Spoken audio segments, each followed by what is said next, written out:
Hey guys, welcome back. Tisha here, back with another chapter reading for Breaking Free, How I Escaped Polygamy, the FLDS Cult, and My Father, Warren Jeffs.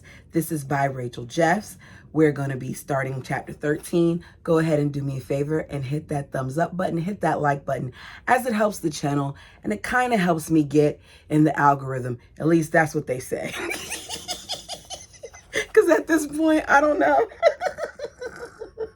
But I'm just doing what I've been seeing for all this time.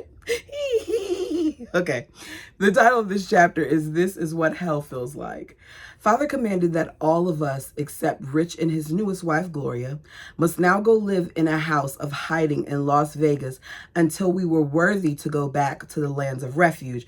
Because remember, Rachel was complaining and told her dad, even though he requested it, some of what was going on. So now they're all being punished for this. And so 4 women and 12 children, all under school age, moved in with Rich's brother Robert and his wife Cynthia in a small home in the middle of a city famous for its abundance of vice. There were 4 bedrooms. Robert and Cynthia had the largest, and the rest of us shared the other 3 in the name of making us wives get along. Rich put Molly and me with my girls in one room, Suzanne and Trish in another room, and the boys and all the other girls in a third. Why is it that every time he gets a new wife, there's some type of punishment or separation that just happens to happen at this time shortly after he gets the new wife? It seems like it's something that her father enjoys doing. The yard was even smaller than the house, but it didn't really matter because we had been told to stay inside and out of sight. In our church dresses, we would stand out, and Father insisted that no one could know we were there. So they're in this small house and they're forced to stay in this house at all times, which further probably complicated things for them. It seemed odd that Father would have us live in what he considered the wickedest city in the world, but I know that he believed no one would find us there, as though anyone was looking. One exception to our seclusion came on the 4th of July. I will say one thing for Las Vegas. They know how to put on a fireworks show. There was a big park behind our house, and that night, not long after we arrived, we stood in the backyard and watched an amazing display. It was the first time the children had seen fireworks at all, and they were concurrently terrified and in awe. Some of them cried in fear, but most of them thoroughly enjoyed it, exclaiming their oohs and their ahs simultaneously. Day to day, we were all cramped into that small space with nothing to do besides prepare meals and clean. There were no toys or books for the children. Remember, they were told that the kids couldn't do that anymore. We had no garden or animals to tend to. We sister wives hated one another, and we were forced into closer proximity than ever. There was nowhere to escape to. The only peaceful place was the bathroom, but only for a moment because it was never long before a child was banging on the door. Eventually, Robert got us some fabric so we could sew, but the children still had nothing but their little imaginations, which they exercised creatively in games of make-believe. We weren't supposed to let them do that, but we mothers agreed that they needed to have something to occupy their time. So they turned pillows into dolls, dressing them into baby clothes and pretending they were their own babies. They made houses out of couch cushions or rode the cushions like they were horses. Whatever they wanted to use, we let them. Dishes, tables, chairs, rags, you name it. Molly made some wooden blocks for them too, and they also tried their tiny hands at cooking and sewing to stay busy. In time, we got a printer, and we printed pictures for the children to color and made our own books for them as well. Shortly after we arrived, Rich asked Father for permission to have the children see a dentist for a checkup. Since we mothers had no access to a vehicle, Robert took the children to their first ever dental appointment. The dentist, who was a member of the church, was a generous man. He knew the rules about no toys, so he gave the children some of his actual tools and surgical masks so they could play dentist at home. That's sweet, which was a great thrill for them. They used upended tables for exam chairs and blew up latex medical gloves to serve as balloons.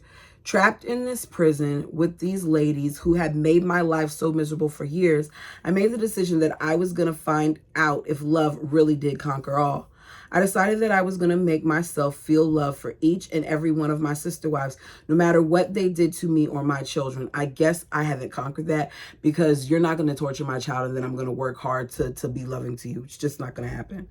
I began to do things for them, even when I didn't feel like it. I'd wash dishes for them when it was their turn, or offer to cook when it was their turn to make a meal. The more I made it a point to help them and give to them out of the goodness of my heart, the more they started to love and trust me. Sometimes at night, after the children were in bed, my sister wives and I would sneak over the fence in the dark and peek into other people's yards just for something to do. Occasionally, we would sit on the fence and watch our neighbors' TV through the windows, trying to guess what the people on the screens were saying. The fact that these are adult women and they're doing this because they've been told by an adult man that they can't do certain things shows just how stuck and bound these people were. I remember seeing it in the comment section that one of the things that we need to remember is that this is kind of like these women had Stockholm syndrome, and it really is. And I think I tend to forget that. But these people were brought up like this, and as a result of this was their normal. This is what they felt they had to adhere to. As our bond grew, the ladies started to confess some of the things they had done to me and my girls when we were in South Dakota, things that I didn't already know about. I knew they hadn't treated my girls nicely, but I didn't know that when I wasn't home, they wouldn't let my little girls, who were 1 and 2 at the time, go upstairs. The other children had free run of the house, but my 2 little ones were forced to stay in my bedroom downstairs. I just don't understand how she did it, because I would be so upset to know that you were taking out your frustrations on my child. My girls received harsh spankings, and the other children were allowed to be mean to them. The ladies admitted to going through the garbage in my bathroom to see if I was on my period or had taken a pregnancy test to determine if I was having sex with Rich. Y'all are doing too much. Now, that part right there, that ain't no Stockholm. That's evil. Why are y'all so concerned with what's going on in that woman's body? She's sitting here having an infection that she can't even breastfeed her child. Meanwhile, y'all are trying to go through her trash to see if she's having her cycle. This is crazy. They'd even looked for bloody evidence that I had really miscarried. We had just one phone between us, and usually one wife would keep it in case Rich called. The only person we could talk to on it was Rich, and depending on which wife had the phone when he called, he would struggle to convince her to let him speak to me. I got used to going through long periods without speaking with him. I made a conscious decision that it wasn't going to be a big deal to me if I talked to him or not. So y'all are supposedly getting closer, but they're still doing things by not allowing you to talk to him when he calls, which means y'all really weren't getting closer. They were still going to be conniving when it came to you and their husband. Of course, I wanted his love, but if he wanted affection from me, he would have to work for it. I was done feeling like a teenager trying to get his attention. Eventually, Rich told us that each of the ladies were to take turns keeping the phone for a week. On August 28th, after we had been in Las Vegas for about 2 months, Rich called and asked to speak to all of us on the speaker. The 4 of us went into the room. Tris and Suzanne shared so we could hear him away from the noise of all the children. Uncle Warren has been arrested, Rich said. For a moment, it was like the vacuum that comes right after an enormous explosion and sucks up all the air. We had known for a couple of years that the world was out to get Father, and that's why he was on the road so much. But Father had also told us many times that God would protect him so that he could perform the work of the Lord. Just about everyone in the church was certain he couldn't be caught. That's the problem. Y'all seen time and time again how what this man has said is not true. Like the fact that her mother had cancer and it was going to magically go away. But here you are, after the death of your mom, after the death of the prophet, still believing what he has to say, after living past the year of 2000, still believing what this man has to say. When father was caught, it was via a simple traffic stop outside of Vegas, not that far from our house of hiding. A trooper from the Nevada Department of Public Safety pulled over the SUV he was riding in for having paper license plates instead of proper metal ones. In the car with him were Uncle Isaac, who was driving, and Mother Naomi. Father was in the back seat. At first, Father lied about who he was, but the trooper, Eddie Dutchover, recognized Father from his wanted poster, and Father was taken into the Clark County Detention Center and held without bail, pending extradition to either Arizona or Utah. The cops let Isaac and Naomi go. You ladies must pray for the prophet's deliverance, Rich said. Father had taught the people that if the prophet was persecuted, it proved that ours was the true church. What? Anything to cover up his stuff.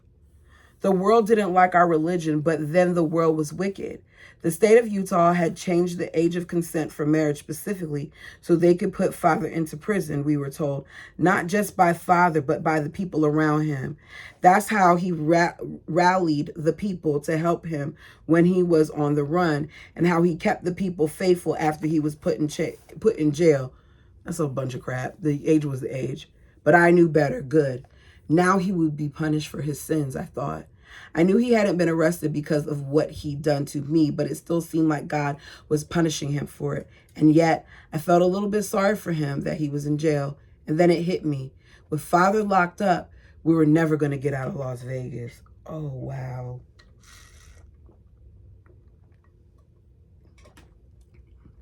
The church came to a standstill. The people were used to being told what to do in every aspect of their lives, and many would do nothing until Father gave instructions. I prayed. Even though my faith in Father as God's servant on earth had wavered, I prayed to God as my personal friend. It was comforting to my soul, and I believed that somehow, some way, God would cause Father to communicate to Rich and tell him to get his family out of the house of hiding. Even if Father had done wrong, and even if Father didn't really talk to God or receive his word, I believed God could at least make Father want to send me back to South Dakota. Rich wasn't going to do anything until Father told him to. However, that was clear. Because these grown men look at this man like he's God. I yearned for a little time when the children could run around out in the sunshine again, or feel rain on their faces, or see a rainbow in the sky, or watch a bug crawl through the grass. It was unhealthy for them to be stuck inside that little house all day. Every once in a while, one or two children would sneak out in the yard, but Robert or Cynthia would inevitably hear them through the window and yell at them to come back inside. That fall, Rich asked his brother David to allow me to use his piano because Rich wanted me to learn to compose my own music for the family. He knew we were stuck in a house with a dozen bored preschoolers. I was so grateful to have something to do that I enjoyed. Learning to compose was challenging, but it was fun to make up the songs and teach them to the children. By Rich's birthday in January, I had a full program of songs for the children to sing for him, which I recorded and sent to him. As winter came, flu seasons arrived. The children got sick often, and so did the adults. Interesting that they got so sick, even though they were always in the house. I wonder what happened, because that's. In such tight quarters, we passed around the same bugs over and over. We figured out natural home remedies to see us through, like onions, garlic, and citrus fruit were essential. It crossed my mind that Father had more freedom in actual prison than we did in the prison that he put us in. I grew to hate Las Vegas, and I vowed never to let myself get angry or upset again so that I would never be punished like this again. I learned to value patience to endure and survive in difficult situations. Patience was strength. I recognized my own weakness so that I could be kinder and more forgiving to those I felt had harmed me and hurt me. It was the one positive that came out of this trial. In January 2007, Father had been extradited to Utah to await trial on 2 counts of rape by accomplice, confession to several members by phone and in video recordings that he was a wicked man and not the prophet. Father's brothers and wives did not believe him. They were convinced that he had been drugged at the prison because the prophet would never say such things. A few days later, Father tried to kill himself, first by hanging himself in his cell, then by slamming his head against the cell wall. We didn't know these things at the time. All we were told is that he was suffering, and I admit my heart ached a little when I heard. Even after everything he'd done to me, even though I knew he had done wicked things, he was still my father, and I loved him, and I believed he loved me, at least to a degree. The prison doctors treated him for depression, and a few weeks later, when he felt better, he took back everything he had confessed. It had just been a spiritual test, Father said. People like this are so dangerous. Uncle Nephi managed Father's communication with members of the family, arranging phone calls and visits at the prison. Even behind bars, Father was still very much in charge, using his brothers to do his bidding. In April 2007, Nephi relayed a message to Rich that he should drive down from South Dakota to R17 in Texas so Father could speak to him. Father's phone privileges were limited to just a few numbers. Afterward, Rich called us from the road. He was on his way to Vegas. The prophet wants me to get the children, he said. Wow. He goes all the way down there and is told to get his kids, leaving the women without their children. I hope that's not what it is, but he just said to get the children. For some reason, I had a feeling that wasn't the whole story. Rich called back a few hours later to speak to me. Rachel, I'm going to get you too. Are you surprised? I knew I was coming with you. How? I just did. Oh, wow. So get the kids and get Rachel, which means the women are going to resent her even more. Father had actually instructed Rich to bring me and one other wife whom Rich felt had repented, and he chose Molly. So the two people who don't get along got it. You put them together. The other ladies would stay behind by themselves. Rich was elated to be bringing most of his family home, but we had one problem. He had come with only a Ford pickup truck with a camper shell over the bed to carry back 2 women and 12 children who then ranged in from ages 1 to 6. Rich told the children to get in the back, and he had Molly and me take turns sitting in front with him. The weather was stormy during the entire trip. It snowed so hard in Wyoming that Rich had trouble seeing the road in front of him. And at one point, the truck slid clear off the highway and into a snowbank on the shoulder. Rich tried repeatedly to get the truck back on the road, but the wheels spun uselessly, sinking farther and farther into the snow. We were stuck. Rachel, get in the back with the children and tell them they must be silent. We could get in a lot of trouble if someone finds out they're back there. There wasn't a child seat or safety belt to be had in the bed of that truck. As I squeezed through the back window, I thought this is a bad idea, but I knew I had to obey my husband without question because he was my priesthood head, the man who is the head of the household. The man who is head of the household. Okay, right. Before I was married, Father was my priesthood head. Lie down, I said to the children. We have to be very quiet. I pulled all the blankets we had in the truck over them and told them to snuggle close together for warmth. After a while, I heard a police car pull up and an officer giving Rich instructions through the driver's side window. The children shivered silently, half with cold and half with fear of being discovered. 20 minutes later, my muscles began to cramp from the cold. I tried to gather the children even closer. Some of them needed to use the bathroom, and most of them were now shivering violently. I didn't know how much longer we'd be able to keep this up. It took Rich and the policeman more than an hour to get the truck out of the snow. When we were back on the road, I stuck my head through the back window. I know we can't all fit in the cab, but the children have to get warm. Rich allowed all the children to squish into the cab with the adults to warm up. It took us more than 20 hours to get to South Dakota, a 15-hour drive in good weather because of the storms. But after nearly a year in the house of hiding in Las Vegas, I was so grateful to be headed back to where the children had room to live and play in the sunshine again. Jeez Louise. Chapter 14, The Good Years. Richard wants you in our room, Gloria said to me the second night after we got back to South Dakota. What? Things had changed at R23 since we'd been gone. Rich had lived alone with his youngest wife, Gloria, the whole time, and now they had a baby. They were sharing a home with another family, which now left us with a total of 3 rooms for 12 children and 4 adults. Rich had Molly take half the children in one room with her and the other half with me in another room. Rich and Gloria shared a room with their baby, which meant he had to let Gloria know when he wanted to sleep with one of his other ladies, hence our room. That was hard for her after having him to herself for so long. My first thought was, sorry, Gloria, we have as much right to him as you do. I did understand how she felt, though. I struggled with the fact that she shared a room with our husband. None of the other ladies had ever gotten to share a room with Rich full time. I went to my husband with a different way of thinking than I had before my time away from him.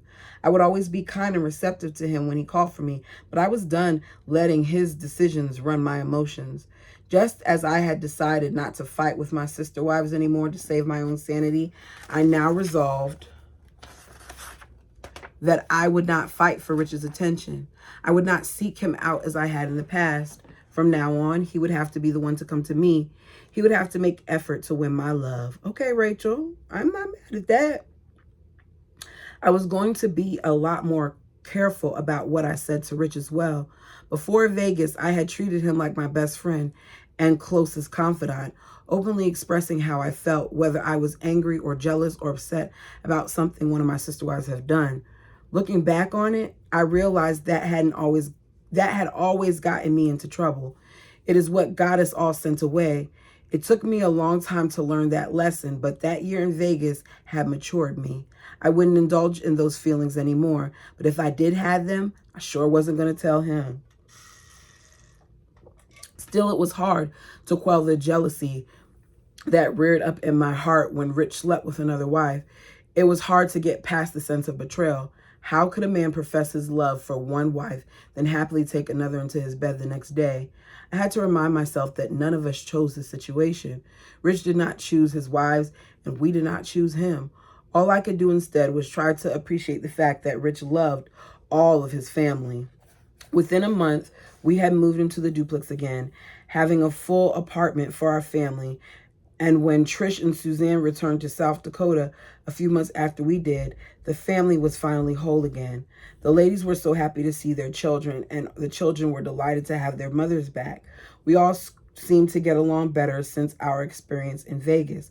We all shared everything, our home, our food, and our children. Rich made a family schedule every week, with the wives taking turns making meals, cleaning the house, and tending the children.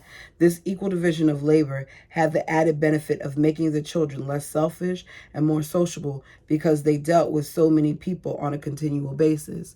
As a result, the next few years were the happiest of my married life. Who wants to help me feed the cows? Rich asked the children after breakfast. He was extremely kind and loving father and made an effort to do things with them whenever he could. I do, the children said in unison. Hurry and help do the breakfast dishes, then you can come with me. The children rushed around, clearing off the tables, wiping down high chairs and sweeping floors, while Rich hooked the trailer to the four-wheeler. When the children finished their chores, they ran outside to join their father. Rich had made benches for the trailer for them to sit on. I was pregnant again, so I stayed behind to look after Rich and Gloria's baby, Shirley, so that Gloria could go along to help tend the children. After Rich had finished the animal chores with the children, he brought Martha down to my room for her nap. He lay on my bed next to her and asked her to sing a song to him. She launched into a hymn, angry words, but she didn't know all the words. From the tongue, unbridled slip is a mouthful for a toddler, and her effort to sing this song was the cutest thing ever. Come here, Mother Rachel, Rich said, patting the bed next to them. I went over and sat down. Rich took Martha's little hand and placed it on my growing tummy. Do you feel that, Martha? Mother is going to have a new baby. Martha laughed in delight as the baby's foot kicked her little hand. Barbie, who had been laying on her own bed, came over to Phil too. The girls could not wait for their new sibling. I spent the last few months of 2007 getting bigger and composing music for everyone to sing on Rich's birthday in January. It had been a hit with Rich last year, and this year would be the same place with Rich. So we would sing it to him in person. The sister wives had agreed to make all their girl children matching green dresses for the birthday program, and we shared the sewing workload among us. Suzanne taught school for all of the older children in a small shed outside our house. I taught preschool and kindergarten. During recess, I gathered all the children together to rehearse our birthday songs. I think the children enjoyed this special time we shared as much as I did. Father was kinder that year as well. Maybe being locked up in the Purgatory Correctional Facility. Yes, it's really called that. 30 miles northwest of Short Creek in southern Utah had chastened him or softened his heart. Chastened him. Chastened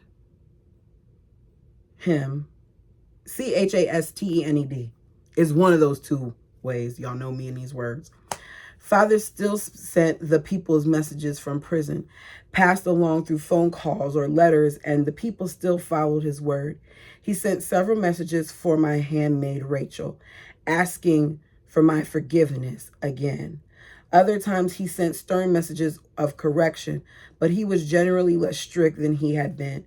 How are you going to correct somebody when you're in jail? Like, let's talk about the irony of that. You're in jail because you did stuff that you had no business doing. And yet here you are trying to correct other people for doing normal things when you were doing some vile things. He may have been somewhat distracted by the preparations for his trial on the charges of rape as an accomplice, which began on September 10th, 2007. The star witness was Alyssa Wall, who had been married at the age of 14 to Alan Stead. Stead was her first cousin. Oh, wow. Stead or Steed. I think it's Steed, S-T-E-E-D, was her first cousin and 19 years old at the time. Father had performed the wedding at the same motel in Caliente where I was married, making a perfect snapshot of what living in the church was like. Alan testified in Father's defense. When Alan was asked by the prosecutor if you were told by the prophet to disobey the laws of man, would you do it? He said, I would. Alan was later charged with felony rape, but a plea deal resulted in a lesser charge of solemnizing a prohibited marriage and just a month in jail. So he admitted to marrying someone underage and he just gets a month in jail.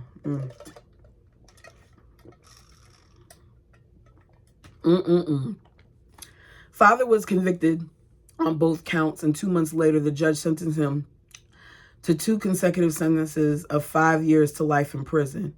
He still faced charges in Arizona, as well as federal charges of unlawful flight. Being a convicted felon did nothing to lessen Father's position as leader of the church.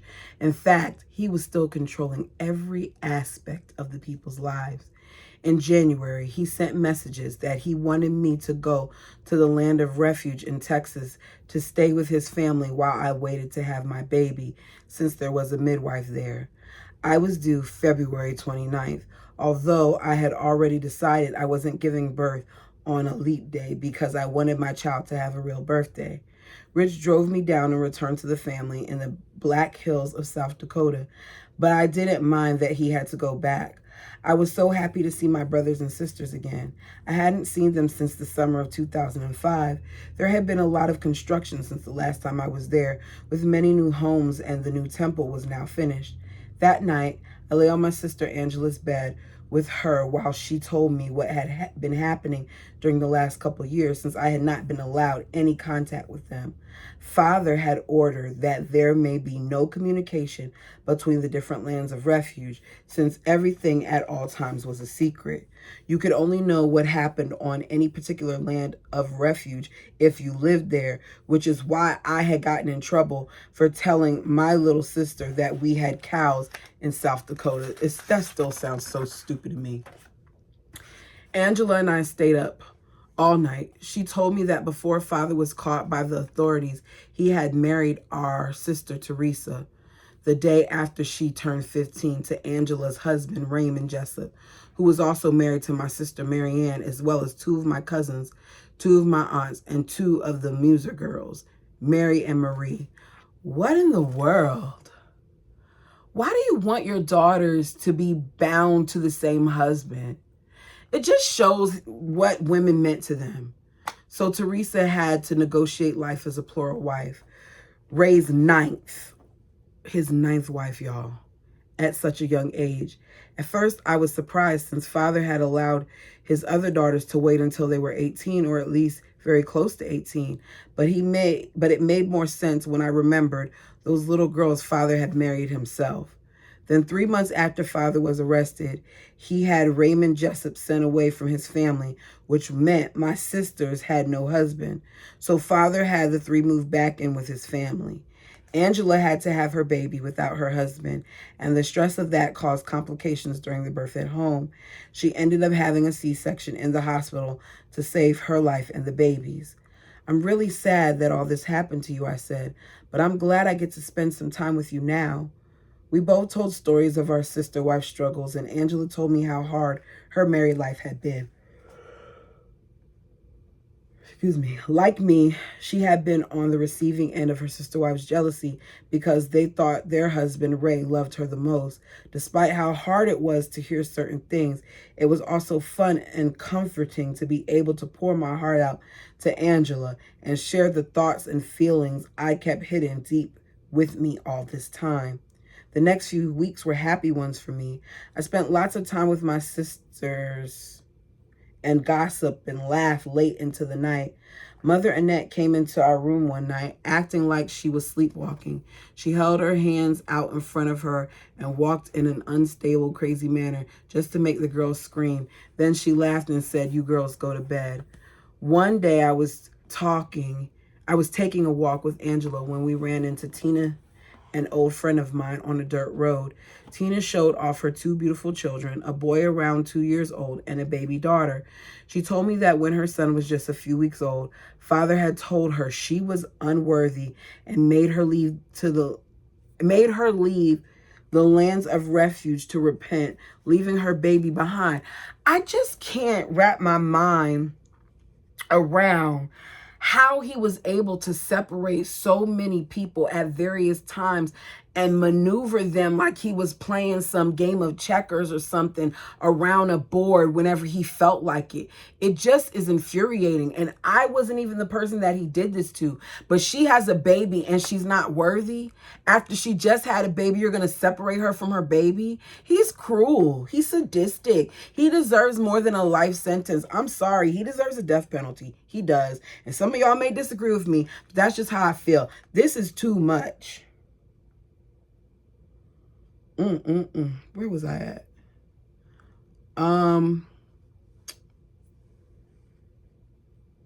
How could he separate a tiny, helpless baby from his mother like that?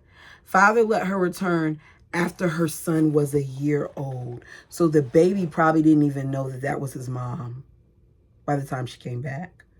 All of father's family took time out of their days to come see me. I had missed them all so much. I spent most of my time sewing with Teresa and Josie. Josie had kept most of mother's belongings, so we went through them together.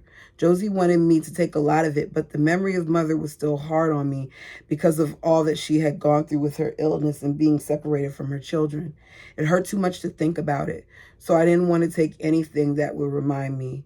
Even though Teresa was married, once she went back to live in her father's house, everyone treated her like a child. She wasn't allowed to make her own decisions or be responsible for herself. Both she and Angela still loved Ray and they missed him. Marianne missed him some, but had had a lot of struggles with jealousy and didn't know if she wanted to go back to him. In fact, her struggle with jealousy over Ray spending time with his other wives was the reason father had sent him away. It was all a big mess. I got to spend time with my brothers during their meal times too. They required to eat downstairs away from father's wives and daughters so that they would not be tempted to look or like the girls. What? These are her brothers. So you're telling me that I wouldn't be able to sit at a table and eat with my brother because he may be tempted to look at me? What type of crazy thoughts is he putting in these people's head? The boys shared bedrooms down one hall and the girls down another, and each group was prohibited from entering the other's area. Married sisters were allowed to talk to the brothers as long as we didn't get caught doing it too often. Rich came down to Texas to be with me a week before my due date, bringing my 2 little girls with him. Father's family were happy to see them, and everyone was intent on spoiling them every chance they got. I was glad to have my husband and daughters with me. I had asked the midwife if there was any way to induce labor before February 29th. She gave me something and several other drugs, but nothing worked. And then, wouldn't you know, at 4 o'clock in the morning on leap day, I had my first contraction. God was reminding me that he was in charge, not me. I guess what I want doesn't really matter because we're having a leap baby, I said to Rich. I figured that if this baby was like the first 2, it wouldn't come out until I was almost dead from pushing. In the end, the labor was a little easier than it had been with Martha, but even so, I was very glad when it was all over. My new baby son weighed 8.5 pounds and he was perfect. Father had sent a message with instructions on what to name the baby. Why does he always get to do this? This is so ridiculous. I had really hoped I'd be able to name this child, especially since Father was in prison. But Rich was loyal to Father as ever. Rulon it was. Oh my goodness. All of Father's large family wanted to meet the new baby. There had been some bad viruses going around that winter, so the midwife did her darnest to keep the sick children away from the baby. With so many people and little ones coming and going, she wasn't entirely successful.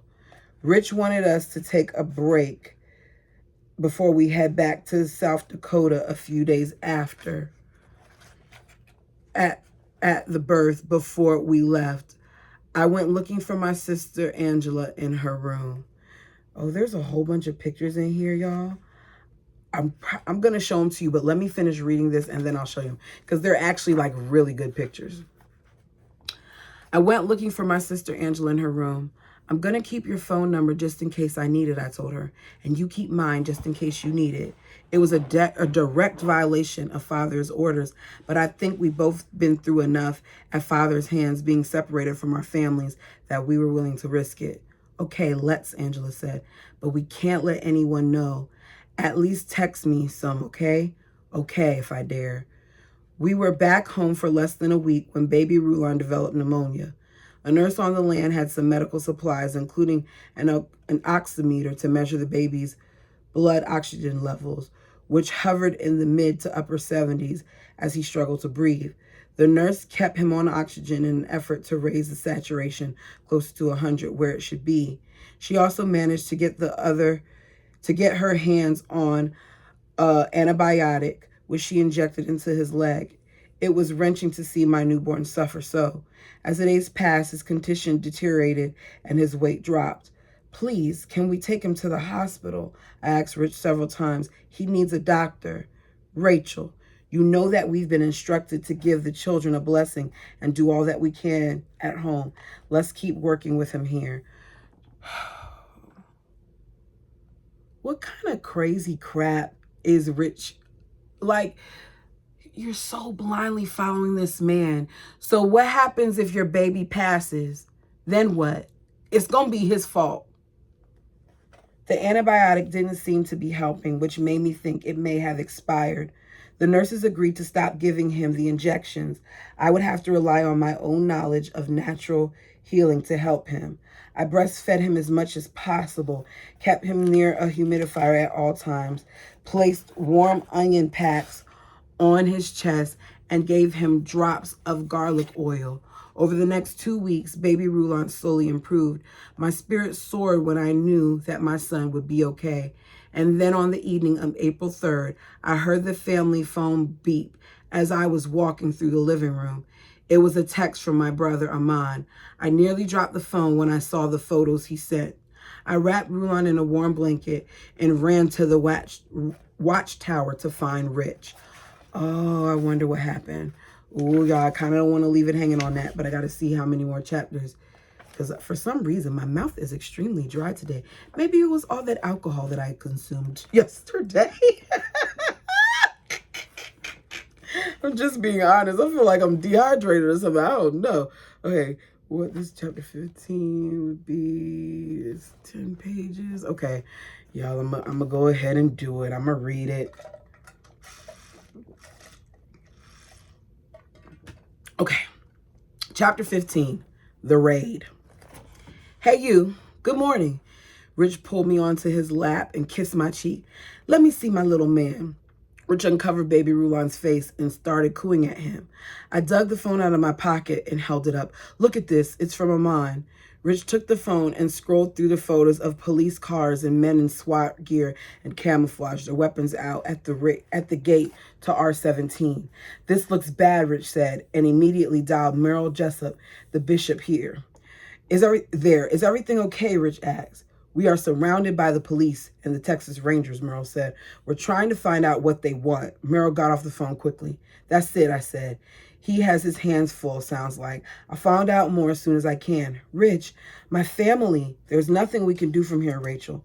They'll need our prayers, Rich said. Go tell the family to pray for the people in Texas. My heart hurt as I thought of my family members. I love them all so much. I walked back to the house to tell the others what was happening. All day we waited for a word, but nobody called. Around 10 p.m., I took the family phone down to my room and secretly texted my sister Angela. I couldn't bear not knowing what was going on. Are you okay? We're all in a big cement building with hundreds of cots trying to get the children to sleep, Angela wrote. Why are they doing this? I don't know, but I can't let them know I have this phone. I'll call you when I get a chance. A few minutes later, Amon called. I'm hiding in a shower stall, he said in a muffled tone. I'm so glad you called. I've been so worried about everyone. They said that they got a call from an underage girl named Sarah Jessup Barlow saying she was married and had a baby, Amon said. But there is no Sarah Jessup Barlow on the land, so we know they aren't telling us the truth. I'm sure it was just an excuse to get on the land and find out what we're doing here. By the time the investigation found the caller and discovered it was a hoax perpetrated by a 33-year-old woman named Rosita Swinton in Colorado, the wheels of so-called justice had already been set in motion. The person who had taken the call passed it to the county sheriff's office, which in turn led to a judge signing a warrant for Sarah Jessup Barlow and her husband, her alleged abuser. That's what brought the law to the doors of R17. Merle told the officers there was no such person as Sarah Jessup Barlow there. Nonetheless, he had no choice but to let Child Protective Services caseworkers interview some of the girls. Amon told me that CPS workers had first gathered up all the high school age girls at the school and questioned them each individually. Father had been so strict in teaching the people to keep our lives on the lands of refuge secret. Some of the girls wouldn't reveal how old they were or even their last names, but most of them did, and it proved it with their birth certificates.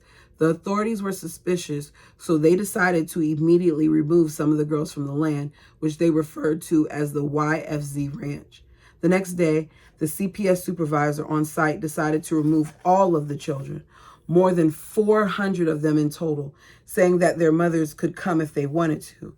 Of course they wanted to protect their children, and more than 130 women voluntarily went along. Fathers' underage wives had been sent to their own father's home so CPS wouldn't know they were married to him, but they were rounded up that night as well. The women and the children, more than 500 people, were sent to several different facilities in El Dorado and San Angelo.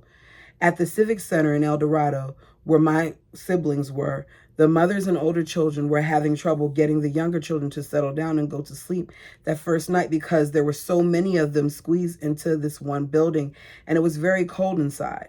The mothers asked the officers to turn off the air conditioning, but their request was denied. Over the next several days, Teresa, Josephine, Angela, and Amon took turns calling me late at night or in the wee hours of the morning from bathroom stalls, shower stalls, and under cots.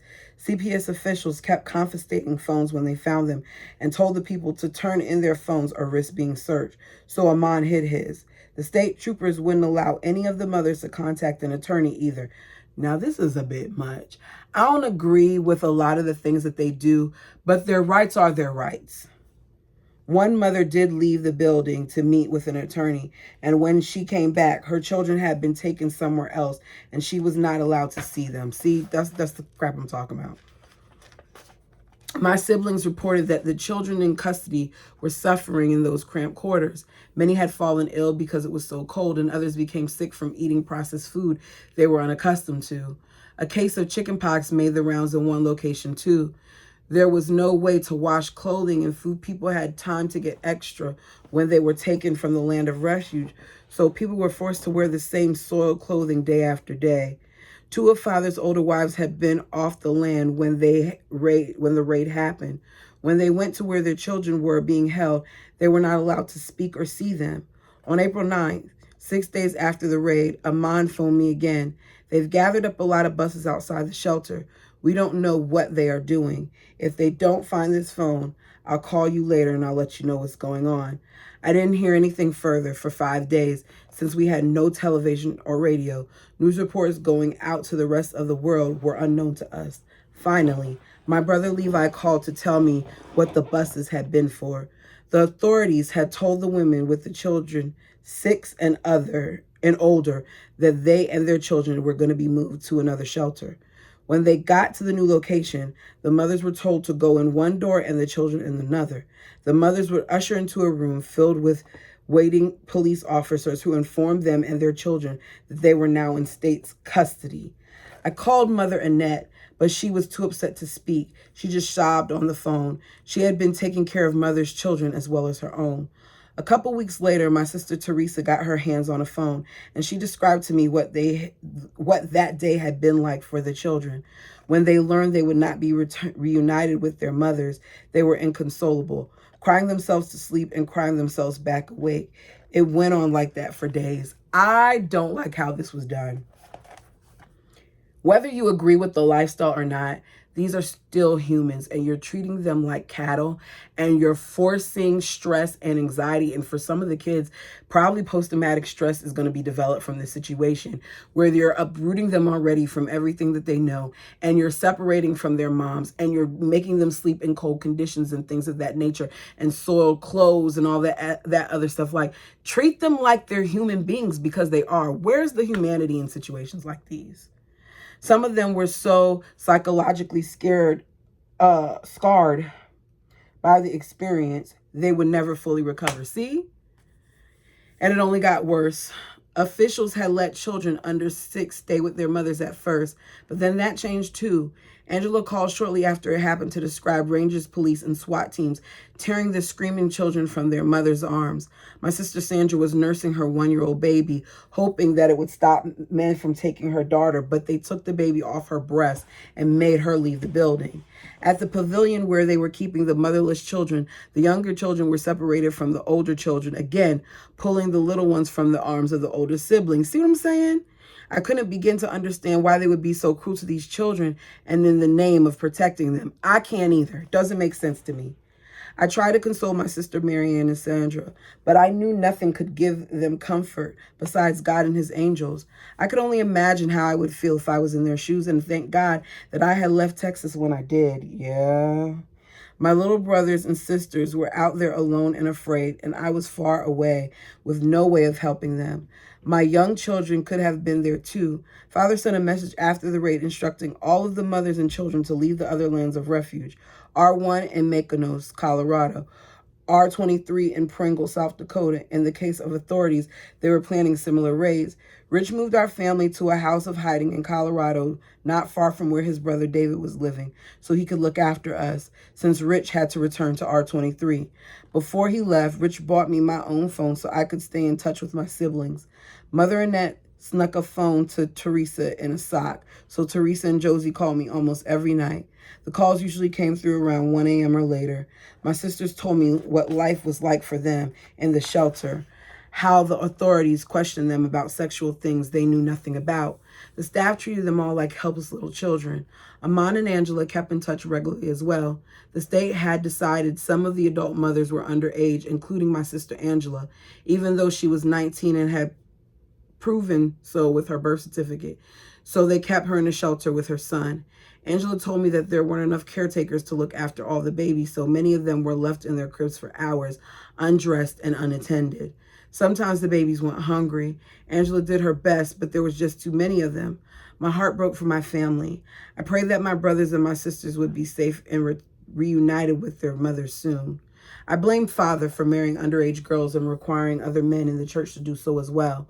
I never liked how Father insisted we kept everything secret. It seemed to me that if you have to hide something, it must be wrong. Exactly, because it is. Because Father had so thoroughly convinced the people to keep their lives secret, the children were forbidden to tell their own truth, and now they were paying for it. The secrecy also caused the rest of the world to be suspicious, and many stories about our people were blown up by media or often were just utterly untrue. By the middle of the month, the state had started placing the children in shelters all over the state. The mothers were allowed to supervise visits, but the children were spread out all over Texas. It could take a whole day to drive from one child to another. So not only did you separate them from their moms, but you separated them from their families and their siblings. I learned later that the public initially thought the raid was a good thing, that the state was protecting these underage girls. But when the media showed images of screaming children being forcibly removed from their own mothers, hundreds of people outside the church phoned and emailed the governor's office to protest what had been done to us. For once, I had something in common with the outside world. I also blame the state of Texas. They could have arrested the guilty men and done their DNA testing without taking children away. Instead, the children were kept in shelters for 2 months. My little sisters went weeks without bathing or changing their clothes or getting their hair brushed. While the children were neglected, their mothers were begging for the privilege of taking care of them. Everybody's going home, Amon said in the phone call on June 2nd. The Supreme Court of the state of Texas had ordered that the children be returned to their mothers. Finally, my tears were tears of joy. A few weeks later, I went to Texas to see my family. My brothers and my sisters were scattered all over San Antonio with their different mothers.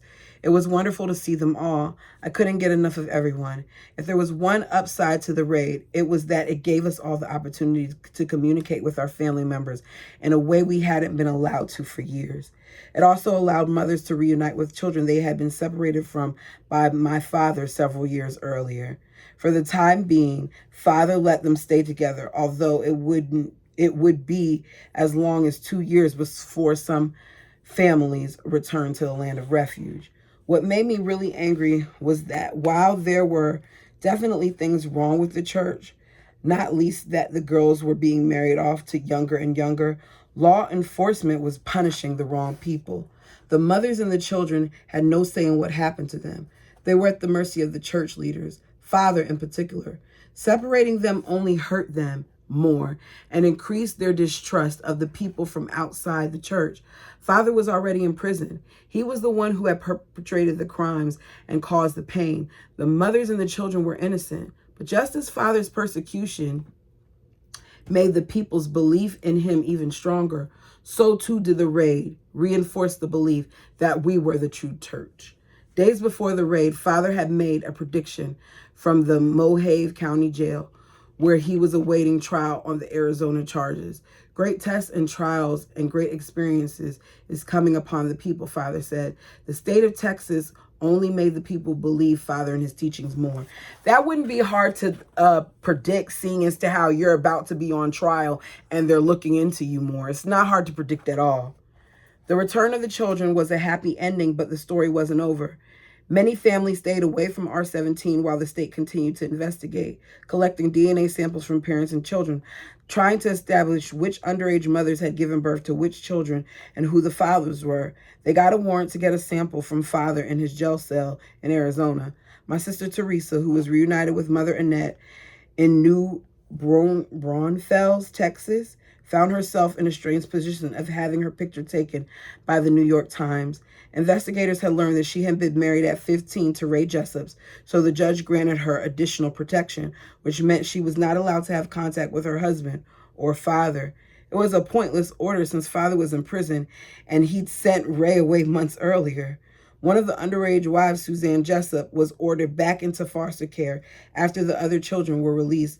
When the authorities learned that she had been married to father from prison, he arranged to have Naomi Johnson, who was my sister's wife, Trisha's mother, to be the foster mother. As soon as Suzanne turned 18 and no longer required a guardian, she joined father's family, who were then living at R23 in South Dakota.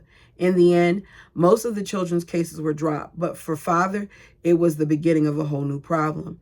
In July, based on the evidence collected in the aftermath raid, father was charged with sexual assault of a child. My father was no longer merely an accomplice. The state of Texas was going after him for raping his child brides. And that is the end of that chapter. Good read. Okay, let me go back to these pictures that I passed because they're really good pictures. So the first one is her when she was 4 years old. The next one is a Just family portrait in 1992. This is the year that she was summoned to her father's office. So the year she had to start going to the office. She's the girl in the blue dress covering her face. So you'll see how innocent she looked at the age when he started abusing her. And then below is going to be a picture of her and her father when she was 12, which was later the same age as some of the wives. So you see that one of her at 4. She was so cute. Then you see this one. Notice, I'm trying to see. Notice that's her right there. Look at her. At that young age, he was messing with her. Then here's her again, him and her at 12. That's just how sick he was. Because she was young. There's no doubt about it. Okay, we get this next picture. Ooh, these hairstyles. It's going to be my sister Becky and I at 18. That's that one. Then you see that one right there. They look alike. Look how much those two look alike. Who is that? The year father married us to the brothers Richard. Okay. Then that's her and her husband Rich. Then below is her with 3 of the sister wives. So the people who were torturing her. Then 3 generations is going to be her mother, her, and her daughter with her baby Barbie. I'm surprised that she has any pictures because I thought that they weren't really allowed to have a lot of pictures. Maybe I'm mixing up the face. I got to be mixing up the face. Most of my sisters in South Dakota. Father had relocated his family there after the 2008 raid. Y'all, this is crazy. Do you see this? Most of her sisters. That means this isn't all of them, y'all. These are just the girls. He just was just dropping seeds left and right.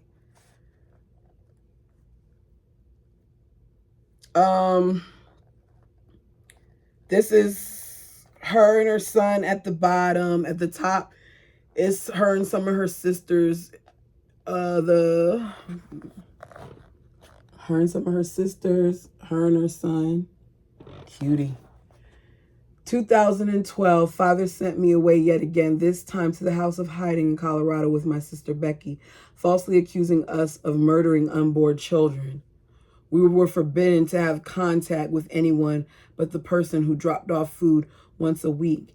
At the same time, one of my sister wives was expelled from the church altogether, and my husband had to tell our children that they would never see their mother again. So that's her when she was sent away again in 2012.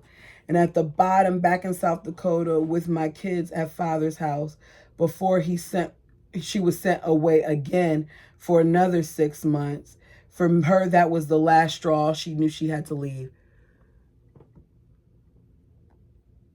And there's some more pictures, but I'm gonna stop it right there because the next set of pictures, I think, probably give away stuff that we haven't gotten to yet. All right. So that is all for now. I hope you all enjoyed this. Tell me what stood out most for you in this set of readings. Until next time.